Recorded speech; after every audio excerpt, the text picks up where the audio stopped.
Tu donnes ta dîme à celui qui peut te bénir. Tu donnes ta dîme au souverain sacrificateur de la maison du trésor, où Dieu lui-même en fait sa maison. Dieu vous parle trop. Je suis venu dire à quelqu'un que le prophète est l'intermédiaire que Dieu met entre vous. Dieu veut que tu crois en ton prophète pour que ton prophète croie en Dieu pour toi. Dieu veut que tu crois en ton prophète pour que ton prophète croie en Dieu pour toi. Mais vous, ne vous faites pas appeler Rabbi, car un seul est votre maître. Ne vous faites pas appeler, et vous êtes tous frères. Amen. Amen. Et n'appelez personne sur la terre votre Père, car un seul est votre Père, celui qui est dans les cieux. Amen. Amen. Voilà. Alors vous allez me dire, mes chers amis, mes chers frères et sœurs, quel est le rapport avec le Père et le voile? Quand Jésus-Christ est mort sur la croix du Calvaire, la Bible dit que le voile du temple s'est déchiré du haut vers le bas. Alors, le symbole est fort parce que ça part du haut vers le bas. Jésus-Christ vient d'en haut et il est descendu vers nous. N'appelez personne sur la terre Père. Pourquoi?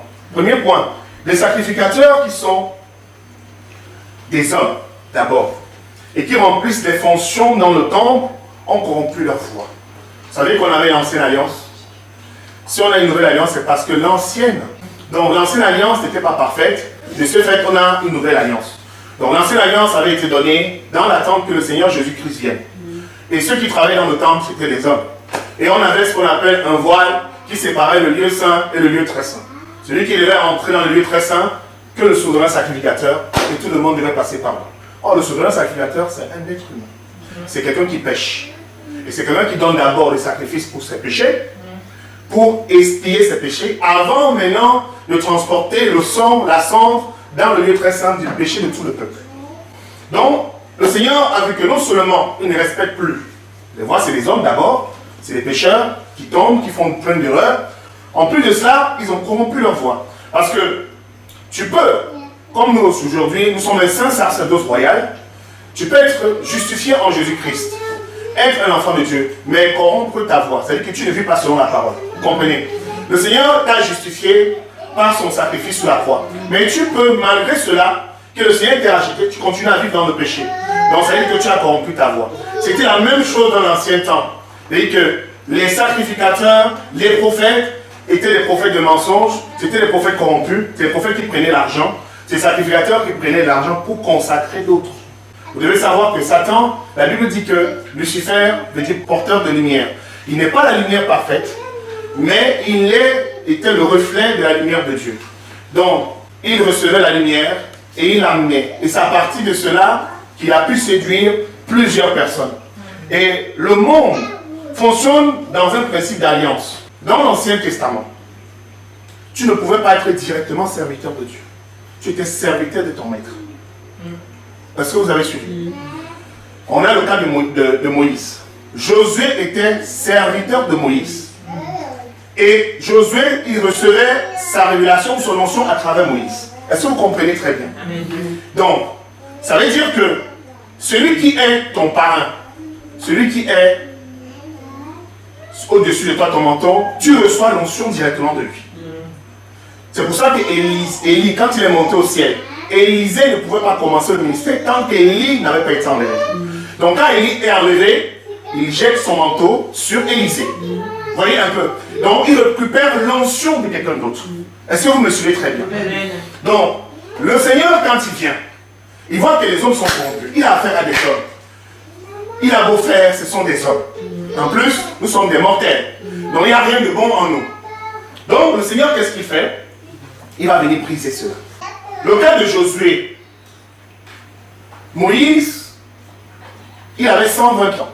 Quand vous lisez dans la parole de Dieu, la Bible dit qu'il avait toute sa vigueur. Et même sa vue n'avait pas baissé. Il était encore plein. Mais comme il devait traverser le Jourdain, et que Dieu lui avait dit que ce n'est pas toi qui conduiras ce peuple, parce que tu m'as désobéi, c'est Josué. Pour que Josué prenne le flambeau, pour qu'il soit le guide d'Israël, il faut que Moïse meure d'abord. Donc c'est pour ça que Moïse n'a pas mort d'une mort naturelle, c'est Dieu qui l'a tué. Dieu l'a pris, il a dit que monte, il l'a tué et il l'a enseveli. À partir de ce moment-là, est-ce que vous me suivez? Maintenant Josué peut conduire. Il y a des gens, quand vous naissez, nous naissons tous avec ce qu'on appelle un voile. Le voile, mes enfants, je suis le voile. Quand ils naissent, on me voit d'abord.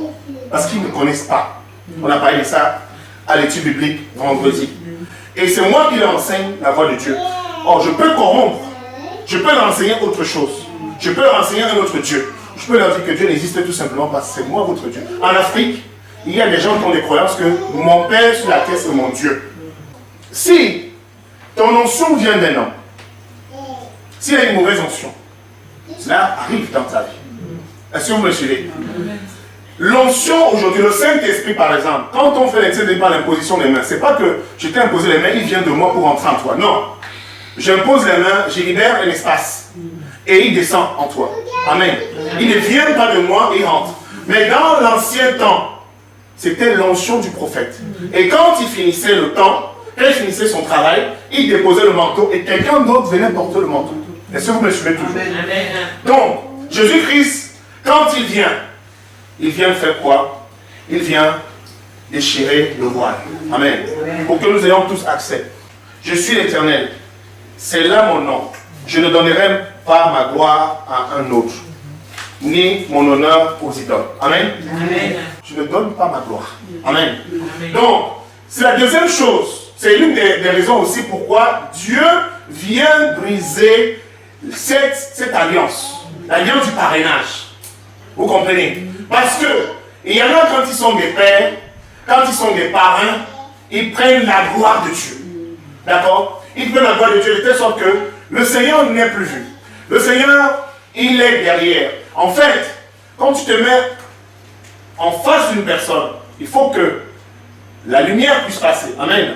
Il faut que quand une personne regarde à travers toi, qu'elle voit Dieu. Amen. Vous me suivez très bien. Il faut que la lumière qui vient de Dieu puisse passer par toi. Tu n'es que l'intermédiaire. Quand tu es esclave de quelqu'un, quand tu es serviteur de quelqu'un, pour que tu sois libre, il faut que ton maître meure. Chose, c'est qu'il faut que tu profites pour prendre ta liberté. Si tu n'as pas pris ta liberté en ce moment-là, quelqu'un d'autre va venir te racheter. Et tu demeures dans l'état d'esclavage. Regardons ce qui se passe. Un enfant, quand il sort du sein maternel, le premier visage, le premier son qu'il entend et apprend, c'est celui de sa mère ou de ses parents. C'est le visage, c'est ce qu'on a. D'accord? Un nouveau-né dans le Seigneur, la première voix et le visage qu'il connaît, c'est celui de son pasteur. Est-ce que vous me suivez toujours? Amen. Donc, le monde fonctionne ainsi. C'est un principe. Donc, quand tu es un bébé spirituel, quand tu arrives, c'est la voix de ton pasteur. Le pasteur peut te raconter des bêtises. Tu vas faire des bêtises. Parce que tu es un bébé. Si vous me suivez très bien. Amen. Pourquoi? Parce que tu n'as pas atteint la maturité. Le monde fonctionne ainsi. Le monde fonctionne, il y en a qui viennent les premiers et qui amènent les autres. Quand celui-là, qui t'a amené dans la foi, quand tu fixes ton regard sur lui, s'il tombe, il a de fortes raisons que tu tombes aussi. Parce que ton appui est sur lui. Dans le principe, l'homme, le vrai Dieu, le vrai Père, c'est celui qui est dans les cieux. Amen. Amen. Vous n'êtes que des géniteurs.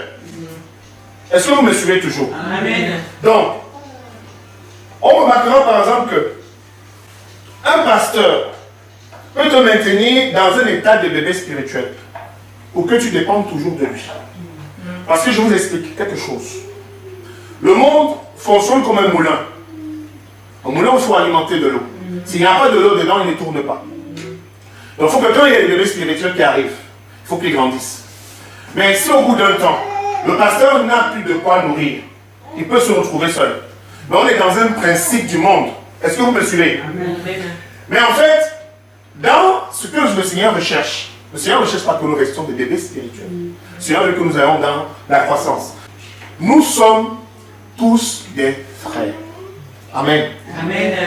Alors, le mot frère, en fait, n'est pas que seulement dans la nature. Le mot frère, c'est aussi dans le degré de la connaissance. Amen. Amen. Si nous sommes un royaume de sacrificateurs, si je suis roi, tu es roi. En fait, tu dois atteindre le même degré de connaissance que moi. Nous avons beaucoup à dire là-dessus. Et des choses difficiles à expliquer. Parce que vous êtes devenus lents à comprendre. Verset 12 dit, vous en effet, qui depuis longtemps deviez être des maîtres, vous avez encore besoin qu'on vous enseigne les premiers rudiments des oracles de Dieu. Vous en êtes encore venu à avoir besoin de lait et non d'une nourriture solide. Or, quiconque en est au lait n'a pas l'expérience de la parole de justice, car il est un enfant. Mais la nourriture solide est pour les hommes faits. N'est-ce pas, c'est la parole de Dieu que nous venons de lire? Paul n'est pas cet apôtre qui va maintenir des gens comme des bébés. Vous comprenez? Il n'est pas cet apôtre qui va maintenir des fidèles. Parce qu'il sait que les sœurs, comme des frères, sont avec lui dans une égalité. Amen. Il a tout intérêt à leur enseigner la parole pour qu'ils deviennent un maître. Un maître, c'est celui qui maîtrise la parole de Dieu. Un maître, c'est celui qui connaît la parole de Dieu. Un maître, c'est celui qui est inspiré de Dieu. Mais il dit que vous êtes encore au premier rudiment de la connaissance de Dieu. Donc vous êtes encore des bébés spirituels. C'est ce que Paul est en train de dire ici. Vous deviez devenir des maîtres. Oh, donc c'est ce que je vous disais tout à l'heure. L'intérêt du pasteur, c'est que, quand je parle du pasteur, qu'ils ne sont pas loin. Les pasteurs qui détournent la parole de Dieu. Les pasteurs qui veulent prendre la gloire de Dieu. C'est que tout passe par lui. L'onction, c'est lui. La révélation, c'est lui. La vision, c'est lui. Est-ce que vous me suivez toujours? Et vous n'êtes pas des maîtres. Vous n'accéderez jamais à la connaissance. Alors que vous l'avez dans les mains.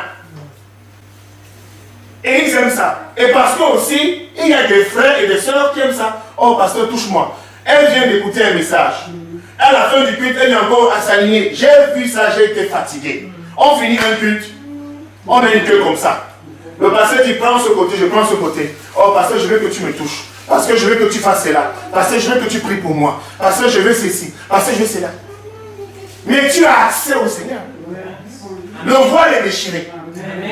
Est-ce que vous me suivez?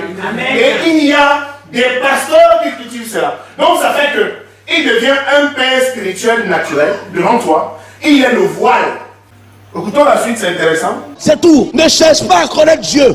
Crois en ton prophète pour que ton prophète croie en Dieu pour toi. Quand ça te dépasse là, invoque le Dieu de ton prophète pour que ce Dieu-là agisse dans ta vie. Et il y a des gens qui acclament. Quand ça te dépasse, invoque le Dieu de ton prophète. Parce que, et ce qu'il dit n'est pas faux. C'est ce que faisait dans l'Ancien Testament. C'est ce qui a été fait dans l'Ancien Testament. Mais les gens sont encore dans le judaïsme. Les chrétiens sont encore dans le judaïsme. Ils sont encore dans les pères spirituels, ma mère spirituelle. Le problème c'est que Paul lui-même dit quoi? Soyez mes imitateurs comme je suis en Christ. Amen. Mais beaucoup de ces gens, quand ils disent soyez mes imitateurs, soyez mes enfants, ils disent pas que soyez mes enfants comme moi je suis enfant de Dieu.